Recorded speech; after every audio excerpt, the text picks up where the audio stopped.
오늘 우리에게 주시는 하나님 말씀은 에스겔 1장 1절에서 3절까지 말씀입니다. 한 목소리로 함께 읽겠습니다. 시작. 서른째 해 넷째 달 초닷새에 내가 그발 강가 사로잡힌 자 중에 있을 때에 하늘이 열리며 하나님의 모습이 내게 보이니 여호야긴 왕이 사로잡힌 지 5년 그달 초닷새라. 갈대아 땅 그발 강가에서 여호와의 말씀이 부시의 아들 제사장 나 에스겔에게 특별히 임하고 여호와의 권능이 내 위에 있으니라. 아멘. 미리 예고 드렸던 대로 오늘부터 에스겔이라고 하는 성서의 말씀이 시작이 됩니다. 에스겔은 쉬운 성서가 아니죠. 쉬운 성서가 아닌 것이 길기는 또 참 깁니다. 북이스라엘이 BC 722년에 멸망하게 되고 남유다는 BC 586년에 멸망하게 되어지는데 북이스라엘은 아수르에 의해서 멸망당하게 되고 또 남유다는 바벨론에 의해서 멸망을 당하게 되죠. 바벨론에 의해서 유다가 멸망을 당하게 되면서 유다 백성들이 바벨론의 포로로 이끌려가게 되는데 포로로 이끌려가는 것은 한 번에 다 이끌려가는 것이 아니고 그리고 완전한 멸망을 당하고 난 뒤에만 이끌려가는 것이 아니고 가장 먼저로는 1차 포로로 BC 605년에 먼저 유다 백성들이 끌려가게 되고요. 그리고 1차 포로로 끌려갈 때에 가장 유다 백성들 중에 유명한 인물이라고 볼 수 있는 사람은 다니엘이 1차 포로로 끌려갈 때 끌려가게 되죠. 그리고 BC 597년경에 2차 포로로 끌려가는 사람들이 생기는데 그때 끌려간 사람이 바로 오늘 우리가 본문에서 보고 있는 에스겔이 그때 끌려가게 됩니다. 그리고는 유다가 멸망하면서 BC 586년에 마지막으로 세 번째 포로들이 끌려가게 되죠. 그래서 포로로 끌려가는 것도 1차, 2차, 3차로 끌려가게 되는데요.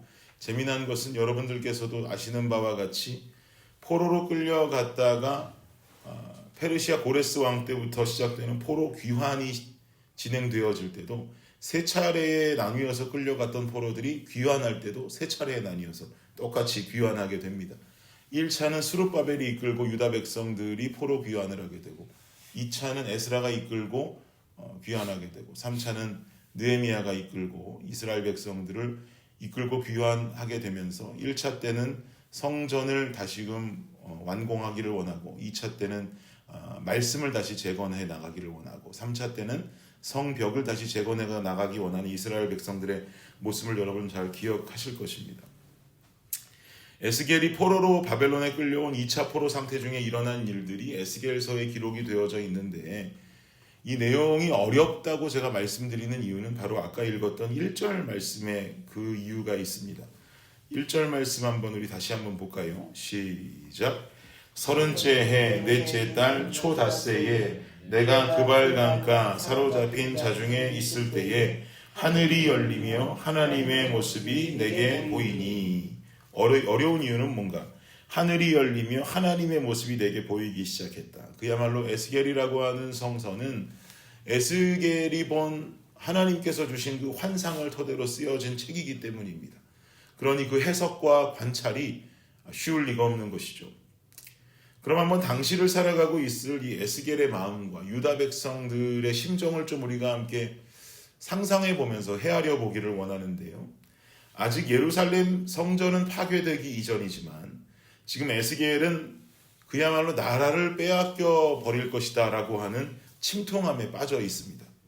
게다가 나라를 빼앗기게 되는 이유는 하나님 앞에 범죄한 백성들의 모습 때문이겠죠. 유다 백성들의 범죄함이라고 하는 것은 그에게는 굉장히 크게 다가왔을 것입니다. 왜냐하면 그가 가지고 있는 정체성 때문입니다. 3절을 보시면 3절에 말하기를 갈대아 땅 그발 강가에서 여호와의 말씀이 부시의 아들 제사장 나 에스겔에게 특별히 임했다라고 말하잖아요. 에스겔의 정체는 제사장이라는 거죠. 제사장의 입장에서 유다 백성들의 죄악상과 그리고 하나님 한 분만을 신실하고 온전하게 섬기지 못했던 영적인 음란함에 대한 충격은 굉장히 컸을 것입니다. 이렇게 하나님 앞에 범죄함이라고 하는 이유로 실상 유다는 바벨론에 의해서 멸망당한 것이 아니라 어쩌면 그들의 생각 속에는 우리는 점점 하나님께로부터 버림받고 있다. 그 이유로 약속의 땅에서 지금 하나둘씩 쫓겨나가고 있다라고 여길지도 모르겠습니다. 아담과 하와가 에덴에서 쫓겨났던 것처럼 말이죠. 그러면 당연히 에스겔과 유다 백성들의 심정은 어떻겠습니까? 이런 우리를 여전히 하나님께서는 사랑하실까? 우리를 용서해 주실까? 이 나라, 이 조국이 결국은 다 사라지고 없어지고 다시 재건되지 못하는 날이 오게 되는 것이 아닐까? 우리는 약속의 땅에서 쫓겨났으니 하나님은 우리가 포로 생활을 하고 있는 이 바벨론까지 주님께서는 함께 거하시고 우리를 붙잡아 주실까? 우리는 소망이 없구나, 희망이 없구나라고 하는 생각을 가지고 있었을 것이 당연합니다. 이런 마음을 가지고 있는 상황 속에 에스겔은 5년이라고 하는 시간을 보냈습니다. 5년간 하나님께서 우리를 버렸다라고 생각할 수 있는 상황 속에 본문을 보니 5년이 되던 해에 에스겔에게 하나님은 환상을 보여주기 시작하셨다는 거죠. 에스겔은 마음이 벅차올랐을 거예요. 왜요? 자신이 본 환상이 있다라고 하는 것은 주님이 유다 백성들을 버리지 않으셨다라고 하는 증거와 같기 때문입니다. 게다가 약속의 땅이 아닌 바벨론에 와 있음에도 하나님이 자신들과 함께 있다는 사실은 그들에게 그것만으로도 큰 소망이 될 수가 있겠죠. 사랑하는 여러분, 하나님은 당신의 백성을 결단코 버리지 않으십니다. 내 모습이 죄악된 모습을 가지고 살고 있다 할지라도 주님은 당신의 백성을 끝까지 포기하지 않으십니다. 주님의 백성은 주님의 은혜가 임하면 분명히 주님의 앞으로 돌아오는 날이 오게 되는 것이죠. 참 생각해보면 주님 사랑은 속도 없는 사랑이에요. 그런데 생각해보면 그럴 수밖에 없겠죠.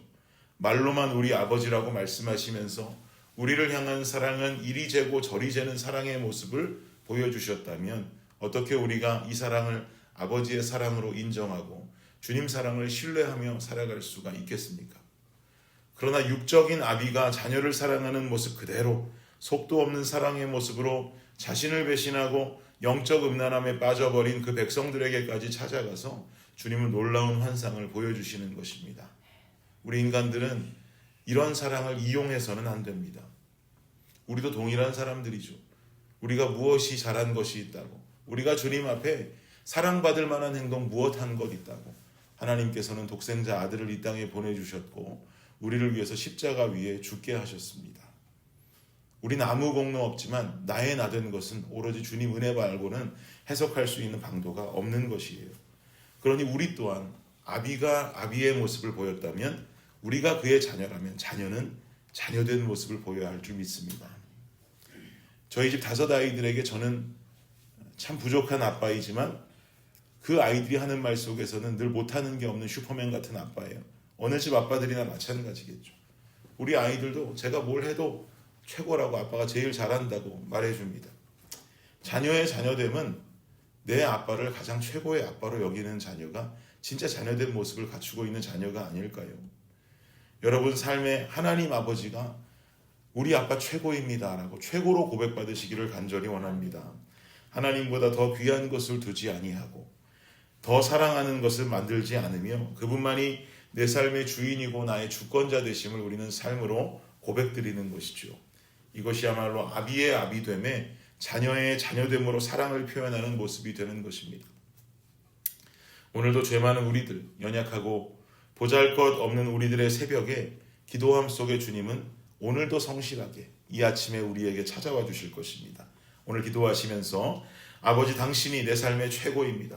최고이신 주님 위에서 살아갈 수 있는 나의 하루가 되게 하여 주시옵소서. 어떤 악한 영이 방해한다 할지라도 주님께서 성령께서 함께하여 주시고 아침마다 나를 새롭게 하시는 그 주님 앞에 더욱더 친밀함 가운데 나아감으로 말미암아 주님 손 놓지 않고 주님을 최고라 고백하는 나의 하루가 되게 하여 주옵소서. 여러분의 기도함으로 고백하고 진정 그 삶을 살아가는 저와 여러분의 이 하루가 되시기를 예수 그리스도의 이름으로 축복합니다. 아멘. 기도하겠습니다. 주님 감사합니다. 우리가 오늘 말씀 들은 대로 살아낼 수 있는 놀라운 역사가 우리 삶 속에 나타나게 하여 주시옵소서. 아버지께서 나를 그렇게 사랑하셨다면 자녀된 나 또한 아버지를 최고라 고백하고 정말 내 아버지가 최고의 아버지이고 나의 주권자이고 주인임을 고백하며 나는 겸손히 주님 앞에 낮아질 수 있는 이 하루가 되게 하여 주시옵소서. 그 삶을 살아갈 때 주님께서 나의 삶을 기뻐 받으시고 아버지의 아버지 되심, 정말 최고의 전능자가 나의 아버지 되심을 나의 삶과 이 세상 속에 분명히 나타내 보여주실 줄을 확신합니다. 주님께서 함께 하시고 그 역사와 그 능력을 우리의 삶을 통해 보여주시옵소서. 오늘 하루 그 경험과 그 깨달음이 있는 이 하루의 삶 되게 하여 주시옵소서. 감사합니다. 예수님의 이름으로 기도드립니다. 아멘.